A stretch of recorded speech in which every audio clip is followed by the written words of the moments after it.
প্রতি বছরই সম্পদের নিরিখে শীর্ষ তারকাদের তালিকা প্রকাশ করে ফোর্বস সাময়িকী। এবার ফোর্বস ইন্ডিয়া প্রকাশ করেছে আয়ের নিরিখে ভারতের শীর্ষ 10 তারকার তালিকা।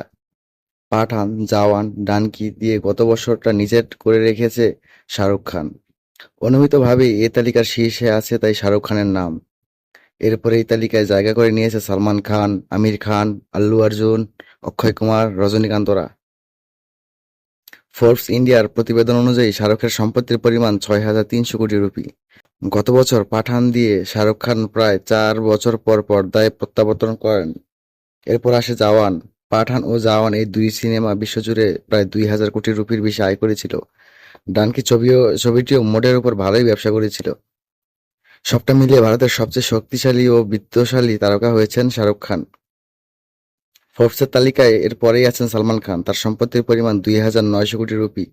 এর পরেই আছেন অক্ষয় কুমার, 2,500 কোটি রুপির সম্পত্তি আছে তার। অন্যদিকে আমির খান 1,862 কোটি রুপির মালিক। এই তালিকায় পরেই আছেন দক্ষিণী তারকা থালাপতি বিজয়, তার সম্পত্তির পরিমাণ 474 কোটি রুপি। অন্যদিকে রজনীকান্তের আছে 430 কোটি রুপি। অল্লু অর্জুনের সম্পত্তি আছে 350 কোটি রুপির।